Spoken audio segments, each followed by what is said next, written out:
Why don't you go eat with the janitor, monkey boy? The fork froze halfway to someone's mouth. Trays paused mid-slide. Even the vending machine stopped humming. Every eye in the cafeteria turned. 3 white seniors stood over Trayvon's table. Trayvon didn't move. Just kept eating his sandwich, calm, slow, steady. The tallest bully, Brock, leaned in, lips sneering. Did your daddy drop you off in a garbage truck, or did you climb out of the kitchen sink? Laughter erupted from behind them. Trayvon looked up. Just once, his eyes locked on Brock's. No blink. No emotion. Are you hard of hearing too? Brock jabbed the tray with a finger. I said move, monkey. A soft scrape of a chair behind Trayvon. A girl, white, red hair, freckles, got up and walked away quickly, like she didn't want to be caught near him. More laughter. One of the other boys kicked Trayvon's backpack, sending it sliding across the tiles. Oops, guess your stuff used to be on the floor anyway.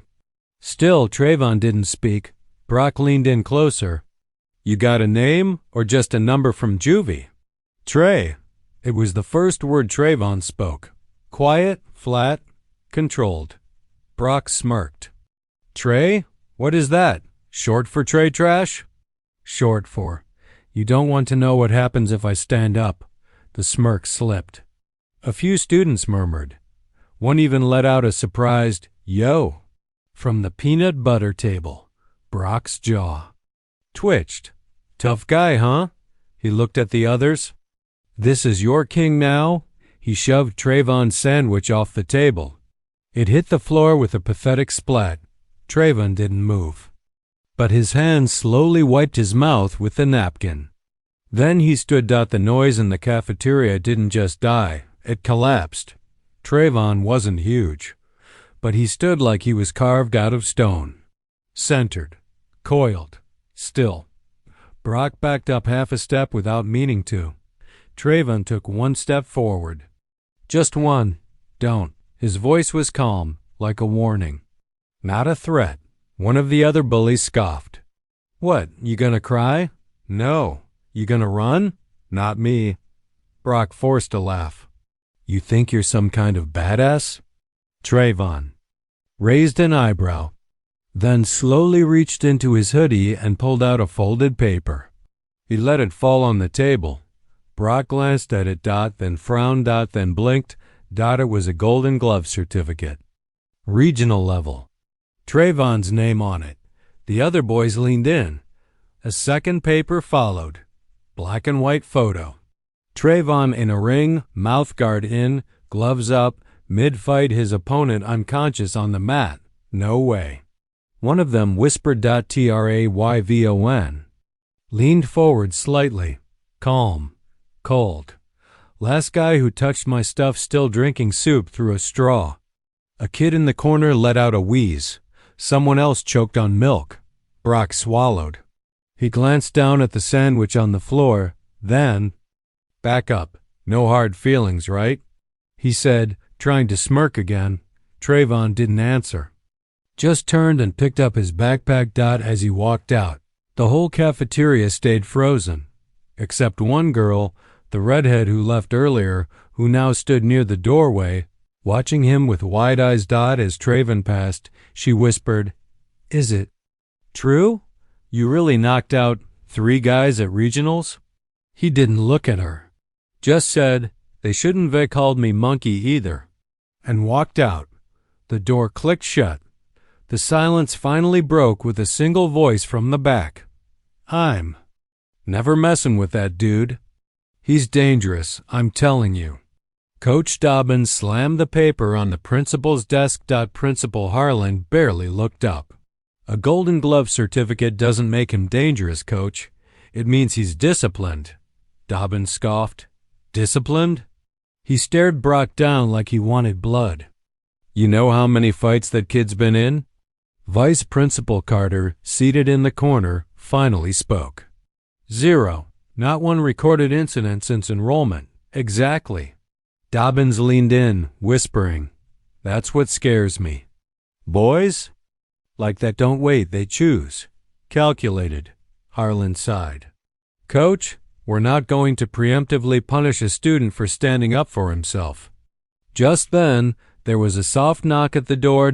Miss Eleanor, the school counselor, peeked in. Sorry, I just got his records from the last school. You'll want to see this. She handed over a manila folder slightly thicker than average. Harlan opened it, flipping through the top pages. Then he stopped. Froze. Double quotes. Is this real? Eleanor nodded.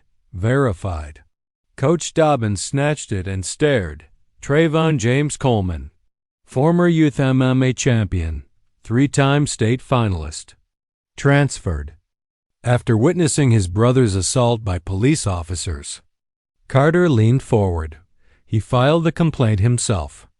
Wrote a 5-page affidavit. The department still under review. Harlan looked up slowly. He's not violent. He's calculated. Dobbins muttered, I told you. No, you said it was dangerous, Eleanor corrected. What I see is focused, controlled, maybe more mature than half the staff here. Meanwhile, in the back of room 204, Trayvon sat with his notebook open. Math class. His pen moved in smooth, even strokes, not solving the problems. Rewriting them in reverse order, checking for flaws. Next to him, Amber, same redhead from the cafeteria, kept sneaking glances. She whispered, Is it true what they said? That you almost went pro? Trayvon didn't look at her. Doesn't matter. She leaned closer. Why'd you move here? Still writing. Things went bad back home. I didn't. Amber bit her lip. You don't talk much. Trayvon paused, then finally turned to her. I talk when it matters. Before she could respond, the teacher's voice cut through. Mr. Coleman, could you come to the board and solve number 4? Half the class looked up. Trayvon stood calmly, walked to the board, and stared at the problem. A tough one. Deliberately tricky. He picked up the marker and wrote the answer. Backward. From right to left. Step by step without a pause. The class gasped. Even the teacher blinked. Trayvon capped the marker and returned to his seat. Whispers spread like wildfire. He's like a machine. Nah, that's talent. Bet he's got stories. Bet he could break someone's jaw with his pinky. Amber whispered, half smiling now. Show off, Trayvon smirked, just a flicker. That was me being polite. That afternoon, Principal Harlan stood by the office window watching Trayvon walk to the bus loop. Carter joined him. We're not dealing with an average kid. Harlan nodded. No, we're dealing with one who's survived more than we know. Eleanor added quietly, and one who's watching all of us. Calculating who's real and who's not. Outside, Trayvon stopped just before stepping onto the bus. He turned his head slightly. His eyes scanned the school building, landing briefly right on the principal's window. Then he boarded. Double quotes. Yo, did you see what he did in math? I heard he wrote the whole thing upside down just to prove a point. Upside down? I mean backward. You know what I mean. He's like smart and scary. The voices overlapped between lockers, down hallways, and bathroom stalls, even over cafeteria trays. But Trayvon? Trayvon stayed quiet, always calm. Always alone. Except now he wasn't completely alone. Amber sat beside him at lunch the next day. That was the first visible crack. The second came when Andre, a lanky sophomore who usually stayed out of drama, moved from his usual table and asked, Mind if I sit here? Trayvon shrugged. Free country. By Friday, there were 6 people at Trayvon's table. 6 people who used to be invisible. Now sitting next to the kid who made Brock flinch without even throwing a punch. That same Friday, in the teacher's lounge, Coach Dobbins slammed his coffee cup on the counter. He's building a gang. You don't see it? Ms. Miller's science rolled. Her eyes. You call 3 kids and a sandwich a gang now? He's manipulating the weak. making them think he's some folk hero. He's just eating lunch, Todd. He's recruiting. Mr. Beltran History finally spoke. Sounds like the real issue is someone finally made Brock shut up. Dobbins snapped back. That kid's not normal. We're seeing the early signs: dominance, silence, unpredictable behavior. Or, Beltran cut in, you're scared because the black kid doesn't smile and tap dance for you. The room went quiet. Even the microwave stopped beeping. Dobbins muttered, this school is going to regret letting him run loose. Meanwhile, in the boys' locker room, Brock paced like a caged dog. His crew sat on benches around him, y'all acting like he's some kind of legend. He ain't even done nothing. Exactly, one of them said. And you still back down? I didn't back down. Brock stopped himself, swallowed. I just didn't want to get suspended. The others looked away. Ain't scared, Brock insisted. You think he's the only one who can fight? No one answered. Then Kyle spoke up. Word is he's been offered a scholarship already. A program out west. Another added, my cousin said he saw Trayvon on YouTube. Knocked a kid out with a body shot, folded him like paper. Brock's hands clenched. Nah, that ain't gonna stand. Not here. Not with me. Trayvon didn't need to speak to spread power. His quiet made other people speak louder. His calm made others seem frantic. And his presence made people choose. Ms. Eleanor, the counselor, noticed something in the data that Monday. Lunchroom seating maps, yes. The school tracked them. Trayvon's table had grown again. 10 students, mostly black, a few Latino. One pale kid who looked like he didn't talk to anyone since 3rd grade. Eleanor tapped her pen. The outliers are shifting, she murmured. In the hallway, a group of cheerleaders paused as Trayvon walked by. The air went sharp. One whispered too loudly, it's always the quiet ones. Another snorted. Yeah, the ones who snap and shoot up schools. Trayvon paused. Turned. They froze.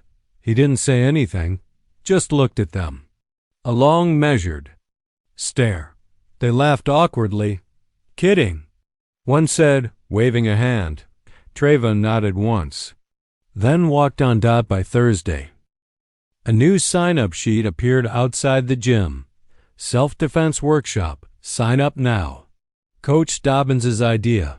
The first names on the list? Brock, Kyle, 2 of their friends, and half the football team. Meanwhile, Principal Harland was watching. From above, literally. His office overlooked the central quad. He saw Trayvon sit on the same bench each day. Saw the way kids trickled in like orbiting moons. Saw the subtle shifts in body language, less slouching, more confidence. He called Eleanor in. What are we seeing here? She didn't sugarcoat it. Symbolic leadership. He's not even talking. He doesn't need to. Everyone else is doing it for him.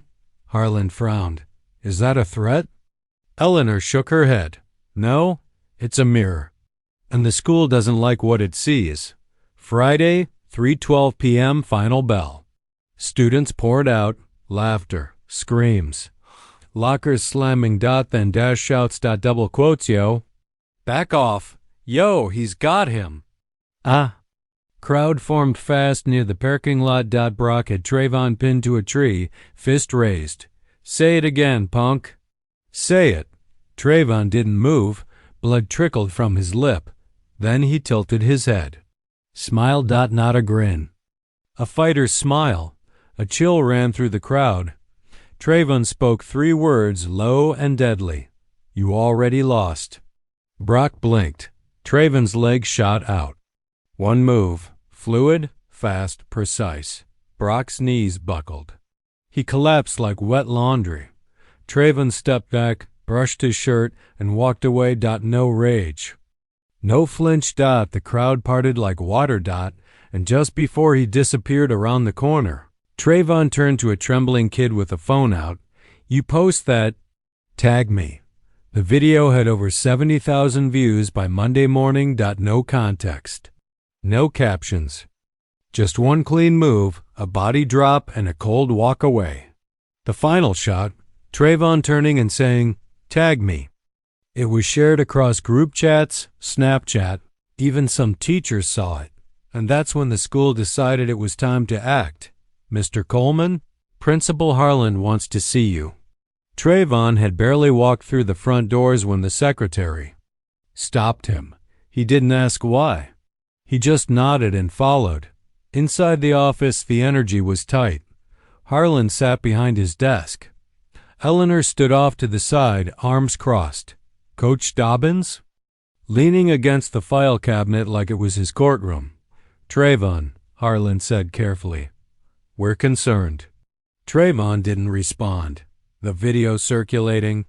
"It's not the kind of representation we want from our students." Trayvon's voice was even. "I didn't start the fight." "But you ended it, very publicly," Dobbins jumped in, "and you posed for it." "It wasn't a pose." Harlan raised a hand. "We're not accusing, just noticing a pattern. You've gathered a following. You've become a symbol, Trayvon. That has consequences." Trayvon finally met his eyes. "A symbol of what?" "That's the problem," Dobbins snapped. "You're not saying anything, but people are acting like you're their leader," Eleanor cut in, voice calmer. "Trayvon, you do have influence, whether you asked for it or not." "I didn't ask for it." "But you're using it," Harlan said. "Which means we need to set expectations." Trayvon's jaw tightened. "So what's the punishment for existing?" Harlan blinked. "You're not being punished." "You're just on watch," Dobbins added. Trayvon stood. "Been on watch my whole life." By lunchtime, new rules were up. No loitering in groups larger than 4. No hats or hoodies in the quad. No recording on school property without permission. And new seating assignments in the cafeteria. Trayvon's table was split. One by one, students were reassigned to improve inclusion. Amber was sent to the far side of the room. Andre. To the teacher's side, Trayvon sat alone again. But this time, he smiled, because every time he looked up, someone was looking back. Andre threw him a nod.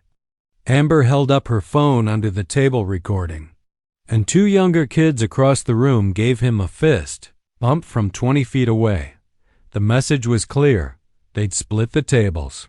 But they hadn't broken the movement. That afternoon, Trayvon walked into the gym to find a poster, "Mem a band discussed for school sports program."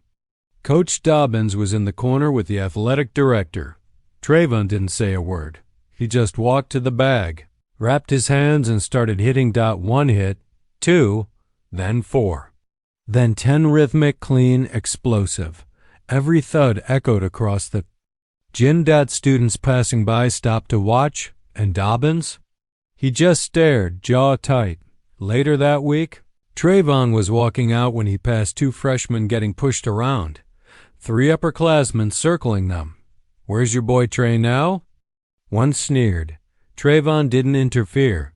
He walked up, pulled out his phone, and pointed it directly at the bullies. Didn't say a word. Just recorded. They froze. One of them muttered, "Yo, is he live streaming?" The others scattered. The 2 kids stared at him. "Thanks." Trayvon just said, "You good?" They nodded. He nodded back, slipped his phone in his pocket, and walked on. Didn't need to throw a punch. Didn't need to say his slogan. He just existed. And that was enough to terrify them. Straight A's? Principal Harlan blinked at the transcript on his desk. Eleanor nodded. 4 AP classes, no behavior reports. And he just broke the school record for math league points. Harlan frowned. "Doesn't fit the image, does he?" "No," Eleanor replied softly. "It breaks it." The next day, Trayvon's name appeared on the school website's honor roll banner. Top of the list, bold letters. Coleman Trayvon J to 4.0 GPA and O announcement. No celebration, but people noticed Dot by second period. The banner screenshot had circulated across Instagram with the caption, "The fighters got brains too?" By lunch, someone had printed it on paper and taped it to his locker. No one claimed it, but Trayvon didn't remove it. He let it stay. In English class, Ms. Darcy handed back essays. Most students got theirs face down. Trayvon's came flipped face up with a bright red. A plus circled at the top. She cleared her throat. "Trayvon, would you mind reading the second paragraph of your essay to the class?" Some snickered. He didn't flinch. "Just read." Steady, sharp. His words cut with quiet clarity. The room grew still. Even the kids who hated English sat straighter. Amber, sitting 2 rows behind, whispered to herself, "Damn." After class, Ms. Darcy pulled him aside. "I've been teaching for 12 years, she said. "No one's written about Baldwin." Like that, Trayvon just shrugged. It made sense. "No," she said. "You made it make sense." Word spread, not loud. Not viral. But steady. Trayvon tutored a kid from chemistry on Thursday, just one. That kid told his sister.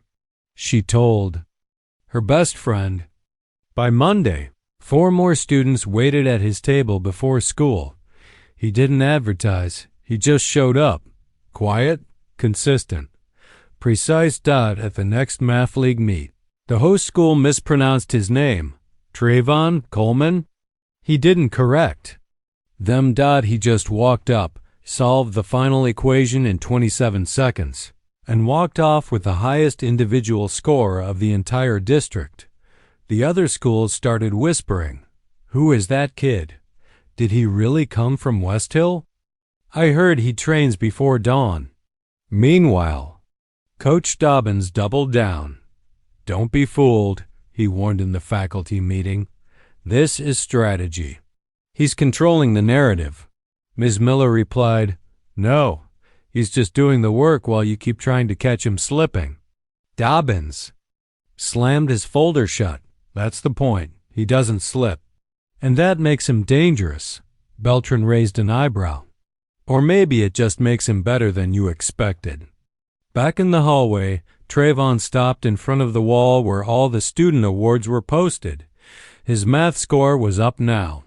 His GPA, even a photo someone had taken it from the meet. He stood in the corner of the frame, quiet, arms folded. Eyes down. Amber walked up beside him. "They're trying to catch up," she said. He tilted his head. "Who?" "The school. The teachers. The rumors. Everyone." Trayvon didn't look at her. "They can't catch what's already ahead," she smiled. "That's a cold line. Truth sounds like that sometimes."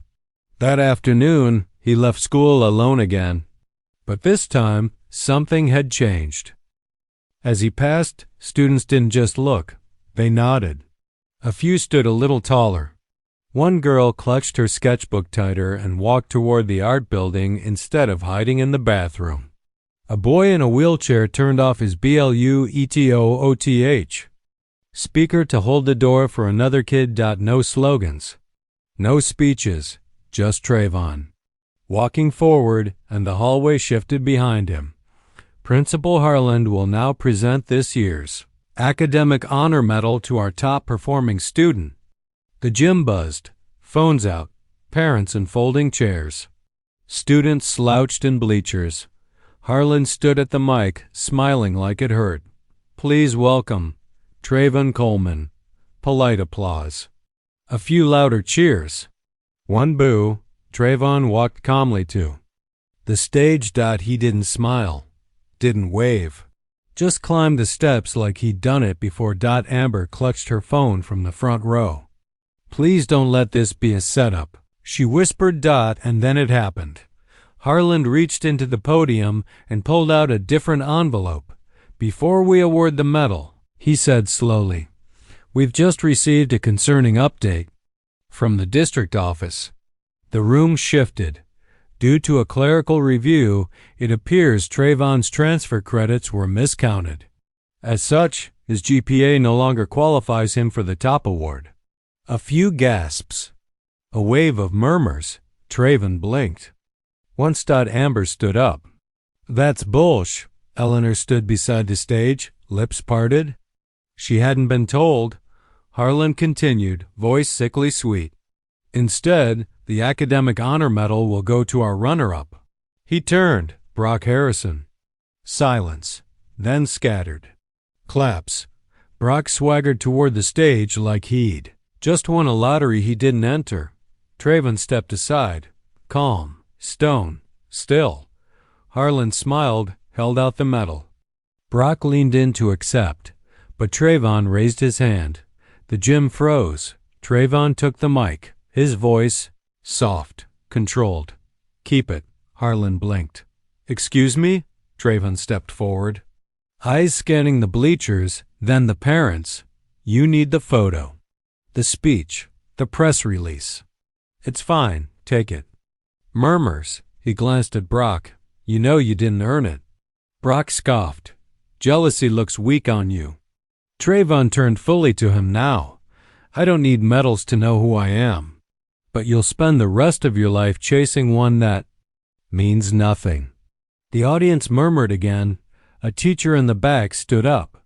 This is wrong. Another joined. He earned it fair. We saw the scores.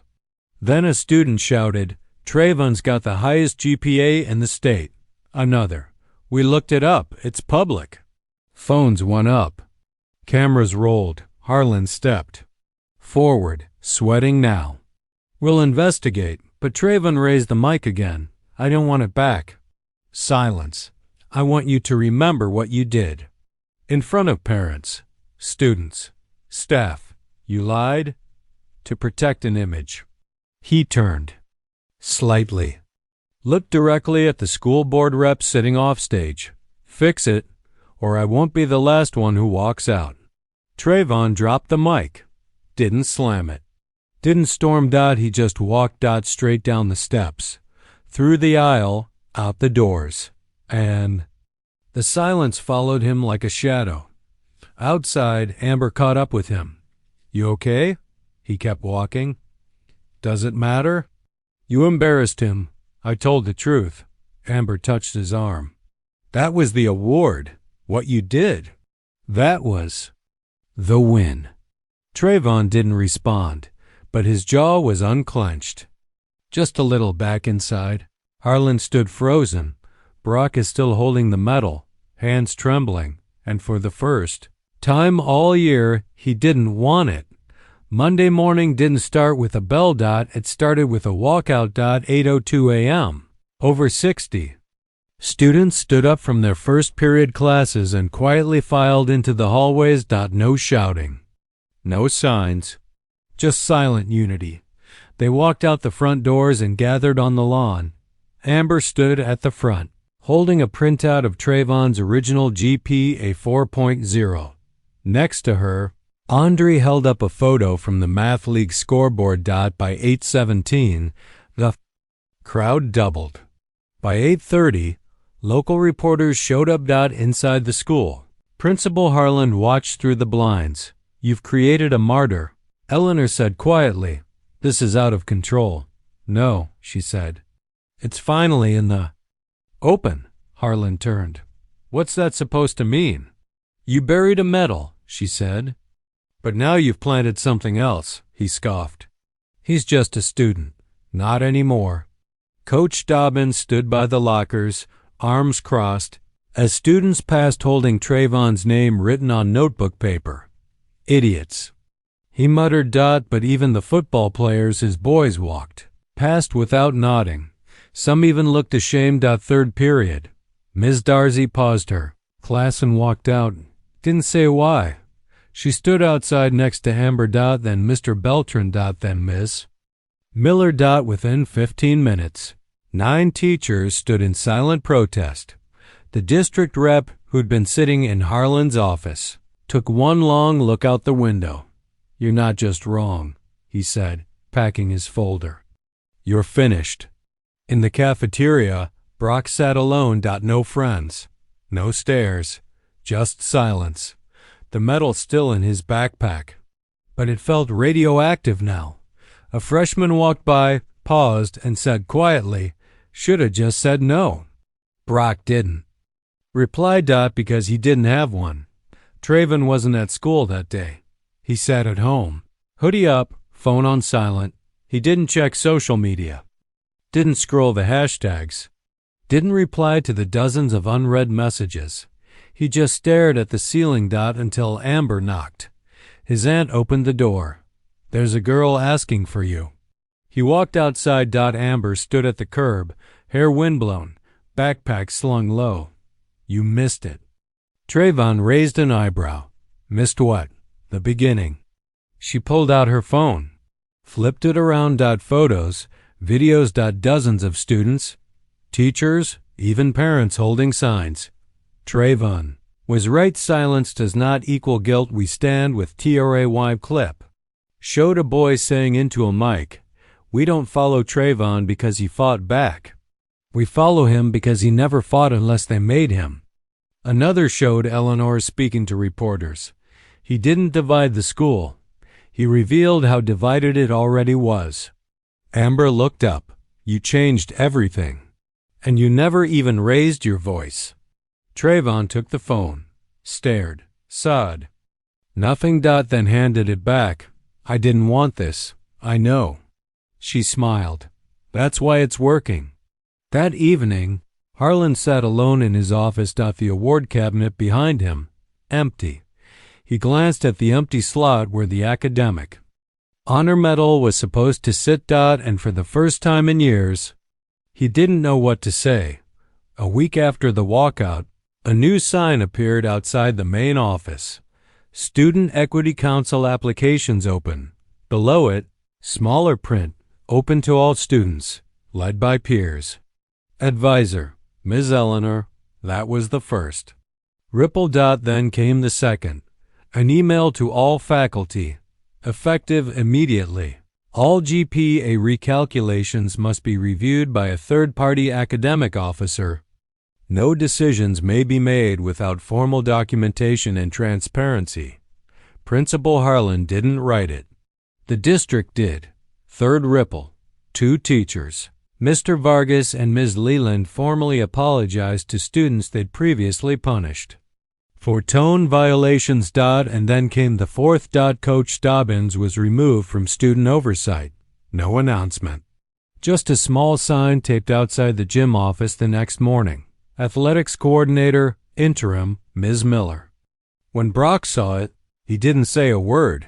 He just turned around and walked back out. In classroom after classroom, teachers rewrote their rules.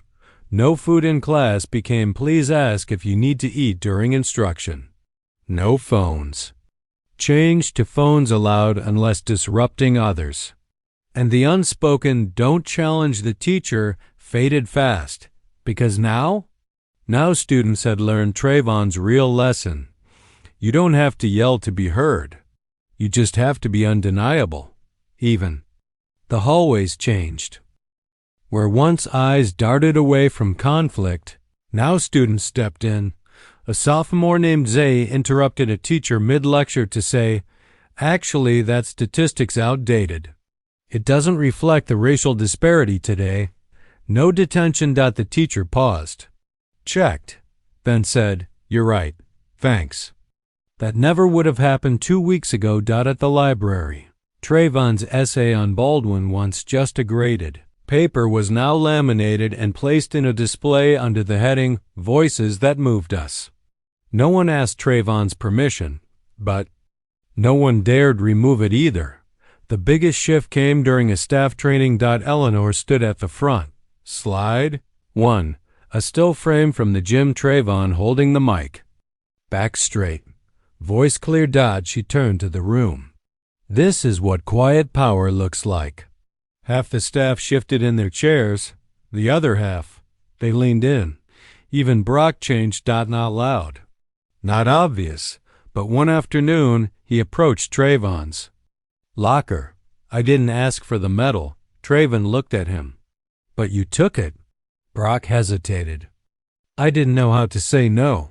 Trayvon shut his locker. "Now you do." Brock nodded once. "Didn't ask for forgiveness." Didn't pretend to be friends.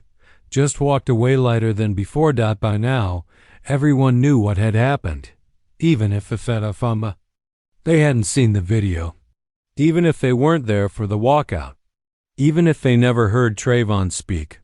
They felt it. In the way teachers paused before punishing, in the way students raised their hands without fear, in the way Amber got elected to the student council by a landslide. Trayvon never asked for a legacy, but he was getting one, because while they tried to silence him, he rewrote the school without saying a word. The email hit inboxes at 7:14 a.m. Subject line: urgent. Investigation into academic misconduct inside. A single sentence. Allegations have been made regarding student Trayvon Coleman receiving unauthorized academic assistance on past assignments. No name, no sender, no evidence, but it spread like gasoline in dry grass. By second period, students whispered in corners, "Yo, did you see the email?" Someone snitched. Wait, they really trying to bring him down? Amber slammed her locker. It's fake, all of it. Andre leaned in. It doesn't matter. The doubt's enough. In the main office, Trayvon sat across from Harland. Again, Harland looked tired. Older than last week. This wasn't my doing, he said. Trayvon said nothing. We're obligated to look into any formal complaint. Trayvon's eyes narrowed. Even anonymous ones? Harland shifted. Even then. Eleanor stood behind him, arms folded tight. It won't hold up. Harland rubbed his temple. Per policy, we have to pull his AP credits until the review is complete. Trayvon didn't react, didn't flinch. He just stood. I'll wait. Outside, the whispers turned into rage. Amber stormed into Ms. Darcy's room. He's getting punished for being excellent. Darcy nodded. Then let's make noise. Anne. Hour later, 20 students signed a petition. Then 60. By the end of the day, 214 names. That night, Amber posted a screenshot of Trayvon's original transcript. Caption: They're not investigating him. They're trying to erase him. Within 24 hours, it hit 10,000 likes. Local news picked it up. One parent wrote a letter to the editor titled, "We tried to break a young black man for being brilliant." The district had no choice. A board meeting was scheduled. Trayvon was invited to speak. He declined. Instead, he submitted 3 documents. Full transcript teacher testimonials from Ms. Darcy, Mr. Beltran, and Ms. Miller, a photo of the gym confrontation with the words handwritten below. I didn't speak for applause. I spoke so they'd stop lying. At the board meeting, a school official tried to read the original accusation. He barely got 2 lines in before a parent stood up and said, "How many times do you investigate the kid who aces the test, but never the one who cheats to pass?" The room erupted in claps. Trayvon wasn't even there. And still, he won the room. The next day, Eleanor found him sitting alone under the same tree where it all started. "Board cleared you," she said softly. "Unanimous vote. You keep your credits. They're investigating the origin of the fake complaint now." Trayvon didn't smile. He just asked, "Did they finally say it?" "Say what?" "That someone lied. On purpose." Eleanor sat beside him. "They didn't have to." "We knew." A moment passed. Then she added, "You didn't even raise your voice." "I never had to," he said. "They raised theirs trying to shut me up." Later that week, Trayvon's GPA was posted again, big, bold, front of the school bulletin board. Someone taped a note next to it. 4 words. No name, no logo. Just still standing, still winning. Graduation day. The auditorium. Lights glowed warm across the stage, folding chairs, and gold-trimmed programs. Families filed in. Faculty adjusted their gowns. And in the front row center aisle sat Trayvon. Cap low. Back straight. No medal. No sash, just presence. Amber slid into the seat next to him. They added something to the ceremony. He didn't. Look up. What now? She smiled. You'll see. Principal Harlan took the podium, face tight with effort. As we begin today's ceremony, he said carefully, we would like to recognize one student for extraordinary resilience, leadership, and academic excellence. Murmurs rippled across the crowd. This recognition isn't part of any official award category, Harlan continued, because truthfully we didn't have one that fit. He cleared his throat. So instead we created one. He gestured. To the side. Ms. Eleanor stepped forward with a plaque in hand. The Coleman Principal Award for Strength Without Arrogance. Silence without submission. Power without violence. The crowd froze. Then clapping. Soft at first. Then swelling. Trayvon didn't move until Amber nudged him. It's for you. He stood, walked up. No smirk, no bow. Just Trayvon. Harlan held out the plaque. Trayvon accepted it with one hand. Then he turned to the crowd. Didn't speak. Didn't wave. Just nodded. And the entire gym rose to their feet. Later, while students tossed caps and posed for pictures, Trayvon stood near the fence, alone again, but not lonely. Amber approached, holding her own diploma. They named the award after you. Didn't ask them to. Doesn't matter. She paused. That's the point. You didn't have to. He looked at her. Think they'll give it next year? She grinned. They'd better. Across campus, under the tree where he once stood face to face with Brock, a new plaque had been bolted into the bark. He never needed a microphone. The silence broke itself. No signature. No school seal. But everyone knew who it was for. Ms. Darcy, standing by the English hallway, watched a group of freshmen pass by. One pointed at the photo of Trayvon in the display case. That's him. The student whispered.